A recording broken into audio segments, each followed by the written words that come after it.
മണപ്പുള്ളിക്കാവിൽ നേരത്തെ അവിടെ polling V V പറ്റ പ്രശ്നമുണ്ടായിരുന്നു. അത് ശരിയാക്കി. പക്ഷേ വോട്ട് ചെയ്യാൻ നിന്ന സരിനും അദ്ദേഹത്തിന്റെ 20ാമത്തെ ക്യൂവിൽ നിന്ന സരിൻ വിജയകരമായിട്ട് മടങ്ങി വീണ്ടും വരുന്നത്.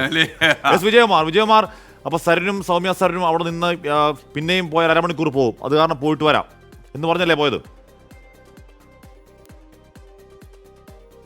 അതെ ഹാഷ്മി, അതാണ് SK. അത് തന്നെയാണ്. രണ്ടുപേരും മടങ്ങി. ഏതാണ്ട് അവർ രണ്ടുപേരും ക്യൂവിൽ ഏറെ സമയം നിന്നു. ഡോക്ടർ സരിൻ അതിനിടയിൽ പല ബൂത്തുകളിലെ വിവരങ്ങൾ അന്വേഷിക്കണം, പാർട്ടി നേതാക്കളുമായിട്ട് സംസാരിക്കണം, പ്രവർത്തകർ വിളിക്കുന്നു.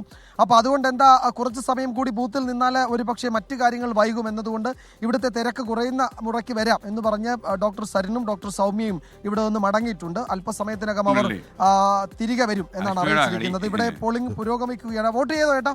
ചെയ്തു അല്ലേ? വന്നു. അതാണ് ഇവിടെ പലരും ഇങ്ങനെ ക്യൂ നിന്ന് ഏറെ സമയം ക്യൂ നിന്നിട്ടുണ്ട്. ഏതാണ്ട് 1 മണിക്കൂറാവുന്നു. ഇപ്പോൾ SK നമുക്ക് അല്പസമയത്തിനകം ആദ്യ മണിക്കൂറിലെ പെർസെൻറ്റേജ് പാലക്കാട് എങ്ങനെയാണ് പ്രതികരിക്കുന്നത് എന്നതിൻ്റെ ഒരു കണക്ക് കിട്ടും. ഇപ്പോൾ 88ാം നമ്പർ ബൂത്തിൽ മാത്രമാണ് നല്ല ക്യൂ ഉള്ളത്. അവിടെയാണ് തടസ്സപ്പെട്ടത്. ആ ക്യൂ തുടരുകയാണ്. ഒരു ബാക്ക്ലോഗ് ഉണ്ട് ആ ക്യൂവിൻ്റെ കാര്യത്തിൽ. അതൊരു പക്ഷേ ഒരു 10-15-20 മിനിറ്റ് കൊണ്ടായിരിക്കും ഒന്ന് ക്ലിയർ ചെയ്ത് പോവുക. ആളുകൾ ക്യൂ നിൽക്കുന്നുണ്ട്. ഇവിടെ 89, 88, 82 ബൂത്താണ് ഇവിടെ ഉള്ളത്. അതിൽ ഒരിടത്ത് നല്ല ക്യൂ ഇപ്പോഴുമുണ്ട്. മറ്റു ബൂത്തുകളിൽ കാര്യമായ ക്യൂ ഇല്ല. അത് ആളുകൾ വോട്ട് ചെയ്ത് മടങ്ങിയിട്ടുണ്ട്. ഈ ക്യൂ കുറച്ച് നീണ്ടുപോകാൻ കാരണം സാങ്കേതിക പ്രശ്നങ്ങൾ തന്നെയായിരുന്നു. അത് പരിഹരിച്ചിട്ടുണ്ട്. അത് പരിഹരിച്ചിട്ട് അരമണിക്കൂറാകുന്നുള്ളൂ. ഏതാണ്ട് 7:40 കൂടിയാണ് പരിഹരിച്ച് ആദ്യം വോട്ട് അവിടെ രേഖപ്പെടുത്തി തുടങ്ങിയത്. അപ്പോൾ അതുകൊണ്ട് ഏതാണ്ട് 20 മിനിറ്റ് ആയതേ ഉള്ളൂ അവിടെ വോട്ടെടുപ്പ് തുടങ്ങിയിട്ടെന്ന് പറയും. ഏതാണ്ട് 35-40 മിനിറ്റ് അവിടെ പോളിംഗ് തടസ്സപ്പെട്ടു. പുതിയ യൂണിറ്റ് കൊണ്ടുവന്ന് അത് ഫിക്സ് ചെയ്തിട്ടാണ് വോട്ടെടുപ്പ് തുടങ്ങിയത്. അപ്പോൾ അത്രയും സമയം വൈകിയതുകൊണ്ട് ആളുകൾ കൂടുതൽ ക്യൂവിൽ നിൽക്കുന്നുണ്ട്. അല്പസമയത്തിനകം ആ ക്യൂ വേഗത്തിൽ വോട്ട് രേഖപ്പെടുത്തി പോകാവുന്ന തരത്തിൽ അത് ക്രമീകരിക്കാം എന്നാണ് തെരഞ്ഞെടുപ്പ് ഉദ്യോഗസ്ഥർ അറിയിച്ചിരിക്കുന്നത്. അങ്ങനെയാണെങ്കിൽ ഒരു 8-8:15 കൂടി ഈ തിരക്ക് കുറയും. മറ്റു ബൂത്തുകളിൽ ഇവിടെ തൊട്ടടുത്തുള്ളൊരു ബൂത്തുണ്ട്, അത് ഏറെക്കുറെ അത് ആളൊഴിഞ്ഞിട്ടുണ്ട്. രാവിലെ 1 മണിക്കൂറോളം അവിടെ നല്ല തിരക്കായിരുന്നു. ഇപ്പോഴത് അവിടെ തിരക്ക് കുറഞ്ഞിട്ടുണ്ട്. ആളുകളിങ്ങനെ വന്നും പോയി നിൽക്കുന്നു. പാലക്കാടിൻ്റെ ഒരു പൊതു സ്വഭാവം അത് തന്നെയാണ്. രാവിലെ നല്ല തിരക്കായിരിക്കും ബൂത്തുകളിൽ, പിന്നീട് ഉച്ചയാകുമ്പോഴേക്കും തിരക്ക് കുറയും. പിന്നീട് വൈകുന്നേരം രാവിലെ മുതൽ തന്നെ ഒട്ടുമിക്ക എല്ലാ പോളിംഗ് ബൂത്തുകളിലും ഇതാണ് ഇപ്പോൾ പ്രശ്നമുണ്ടായ ബൂത്തിലാണ് നിൽക്കുന്നത്. പ്രശ്നം എന്ന് പറഞ്ഞു കഴിഞ്ഞാൽ വിവിപാറ്റ് തകരാറുണ്ടായി, അത് പരിഹരിച്ചു. പോളിംഗ് തുടരുകയാണ്. അതിനിടയിൽ കോട്ടയം വെള്ളൂരിൽ നടന്ന മോഷണം കുറുവാ സംഘം അല്ലെന്ന് പറയുന്നുണ്ട്. ഒറ്റയ്ക്ക് മോഷണം നടന്ന ഇന്നലെ അത് വലിയ വാർത്തയായിരുന്നു. കുറുവാ സംഘത്തിന്റെ പേരിൽ പല ഈ പ്രാദേശിക കള്ളന്മാർക്ക് വലിയ മാർക്കറ്റായി പോകും. അവർക്ക് കുറുവ എന്ന് പറഞ്ഞു കഴിഞ്ഞാൽ ആൾക്കാർ പേടിച്ച് വീട്ടിനകത്ത് നമുക്ക് പോകേണ്ടത് ഇപ്പോൾ പറക്കുന്ന LPS R സീത്തോട് നിൽപ്പുണ്ട്.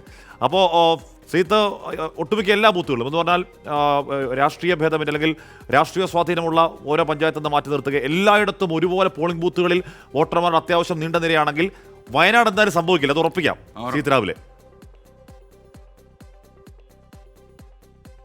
ഹാഷ്മി, വയനാടിൻ്റെ ഒരു പോളിംഗ് സാഹചര്യമല്ല പാലക്കാട് ആദ്യ മണിക്കൂറുകളിൽ ദൃശ്യമാകുന്നത്. വയനാട് ഒരു ദുരന്ത പശ്ചാത്തലം കൂടി ഉണ്ടായിരുന്നു. അതുകൊണ്ട് മാത്രമല്ല ഒരു ഉപതെരഞ്ഞെടുപ്പിനോടുള്ള ആളുകളുടെ ഒരു താല്പര്യക്കുറവുണ്ടായിരുന്നു. എന്നാൽ പാലക്കാട് പൊതുവിൽ പോളിംഗ് രാവിലെ മുതൽ തന്നെ നല്ല നിലയിൽ പുരോഗമിക്കുന്നു. ഇപ്പോൾ ഞാൻ ഉള്ളത് പറക്കുന്നം LPS 2 ബൂത്തുകൾ, 34-35 ബൂത്തുകളിലുള്ള സ്ഥലങ്ങളാണ്. ഇവിടെ സ്കൂളിനകത്തെ ക്യൂ കഴിഞ്ഞ് പുറത്തേക്ക് റോഡിലേക്ക് വരെ എത്തുന്ന ആൾക്കൂട്ടമാണ്.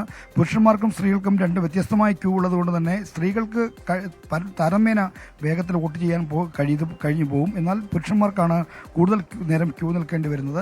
ഇവിടെ പൊതുവിൽ സാങ്കേതിക തകരാറ് ആദ്യഘട്ടത്തിൽ ദൃശ്യമായിരുന്നു. മോക്ക് പോളിംഗ് സമയത്ത് 34 നമ്പർ ബൂത്തിലെ യന്ത്രത്തിന് തകരാർ സംഭവിച്ചെങ്കിലും അപ്പോൾ തന്നെ ആ തകരാർ ദൃശ്യമായതുകൊണ്ട് തന്നെ യന്ത്രം മാറ്റി വോട്ടിങ്ങിന് മുമ്പ് തന്നെ പരിഹരിച്ചു. 34 നമ്പർ ബൂത്തിൽ ഒരു അല്പം വൈകിയാണ് 7:05 കഴിഞ്ഞപ്പോഴാണ് വോട്ടെടുപ്പ് ആരംഭിച്ചത്. ഇവിടെ പ്രശ്നബാധിത ബൂത്തായതുകൊണ്ട് CIS അടക്കം സാന്നിധ്യമുള്ള സ്ഥലമാണ്. 2 ബൂത്തുകളിലായി ഏതാണ്ട് 3000-ഓളം വോട്ടർമാരാണ് ഇവിടെ ഉള്ളത്. 34-35 നമ്പർ ബൂത്തുകളിൽ കാര്യമായിട്ടുള്ള തിരക്ക് രാവിലെ മുതൽ തന്നെ ഉണ്ട്. ഇവിടെ 6 മണിയോടുകൂടി തന്നെ വലിയ തോതിലുള്ള ക്യൂ രൂപപ്പെടുകയും ചെയ്തിരുന്നു. ഇപ്പോഴും അതേ അവസ്ഥയാണ്. ക്യൂവിൽ ഏതാണ്ട് 2 സ്ഥലത്തുമായി ഏതാണ്ട് 100ഓളം പേർ 2 ക്യൂവിലുമായി 100ഓളം പേർ വീതം ഇവിടെ ഉണ്ട് എന്നതാണ് നമുക്ക് ഏറ്റവും അതിശയകരമായ കാര്യം.